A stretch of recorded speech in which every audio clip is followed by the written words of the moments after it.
Hello everyone, this video is about this device which is a stereo audio source selector, and you can ignore the Radio Shack at the top because I have purchased this from eBay, and there are other devices with different names, brand names on eBay, but they do exactly the same, but this one's supposed to be, the quality is supposed to be better than the other ones, and I won this in an auction for £5, but the rest of them in the on the eBay is about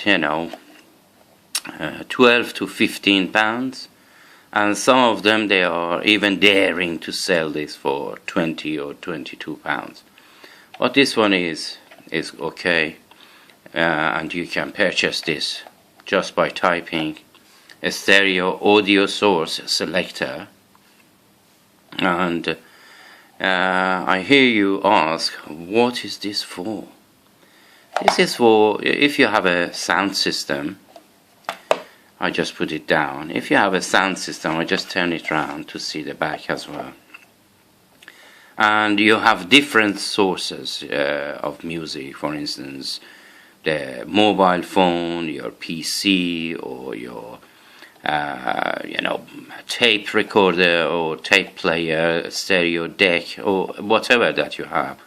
You can connect 3 of them to these left and right connections, and then from here, this is the source out, and these 2, they are going to your sound system, and these 3 are your sources, and this one is going exactly straight to your sound system.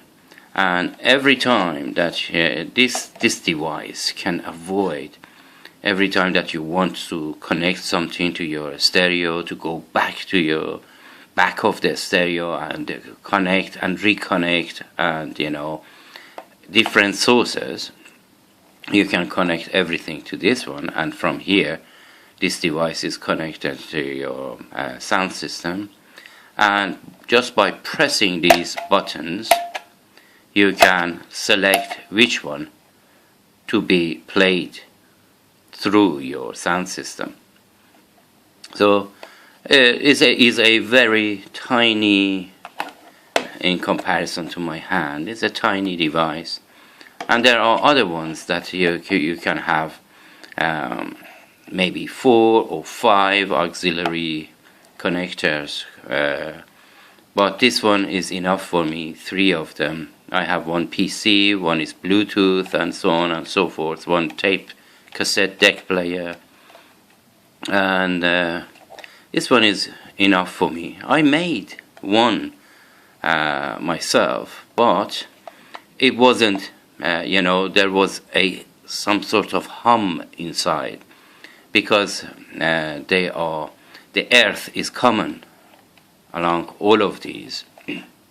And I saw this in an auction, and I thought, okay, I buy this to see how they have achieved this without a hum. And later on in this video, I'm gonna open this and show it to you what is inside this device. So, and as I have bought this in an auction, there are no packaging, and there are no manual to know how to use this, but using this device is very straightforward, and I show you from different angles. And because it's black, I use my light up there to just show you the details on this. So let me just open this, and I come back to show it to you. I'm back. I have opened this, and the way to open this is just 2 tiny screws here, and when you take that out, you can just slide the whole device out. And this is the front, which is just a plastic. There is nothing electrical in there. And the inside is like this. I show it to you with the aid of my torch. It's nothing really much. It's just a straight connectors, and these round the back, as you see, and these switches around the front, that they are connected to each other, that if you select one, the other one is just pops out. So there's not much to see. There are not many electrical components apart from the switches and the connectors around the back. But it has insulated with this aluminium casing for the ground to avoid the hums, and to help to have a flawless without any sort of hum music. So let's just show you this, that most of the connectors that we have now, they are 3.5 millimeters jacks, like these. And I also purchased some of these cables, that one side is the female 3.5 millimeter stereo jacks, and this the other side is matching the connectors behind this device, this music selector or source selector. And you can connect your devices to this and then listen to the music on that source, whichever that may be. So let me show you the one that I have made. Please don't judge me on this. This was just an experiment. I made this very simple 3 female 3.5 millimeters jacks, and then 3 push switches to select whichever that we want. But there was a slight hum that I could hear. I used this plastic see-through box to avoid any negative, because the ground is common on this, any humming noise.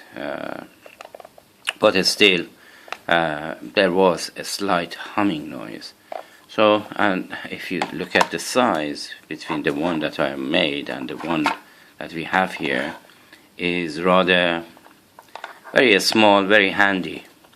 And I also connected a 3.5 millimeters headphone jack to this as well. And all of these, there's the sound and music is coming through these cables straight to the positive and to the left and right, and then the negatives are going to the switches and coming individually to the negative of the headphone jack that is coming out. So each time with the negative you can switch it on and off, and then that source is on. If you know what I have done that is wrong, please let me know. I definitely going to fix this, because I love this one that I have made, and I can make another one much better than this. But this was just an experiment, so I leave that to the side. And I seriously recommend this to those people that they have many devices that they want to connect it to their sound systems. And I am sure that most of you guys, that they are a little bit gadget savvy. You face this problem that you have to take one device out, disconnect one device, and reconnect another device to your machine, and is a little bit time consuming to go back to your to the back of your sound system and disconnect and reconnect and so on. But this one is really clean, and I recommend this. So thanks for watching, and until my next video, take care of yourself and each other, and if you have any comments, just leave it down below and let me know what I have done wrong on this, on my DIY stereo audio source selector. Thank you for watching and have a great time.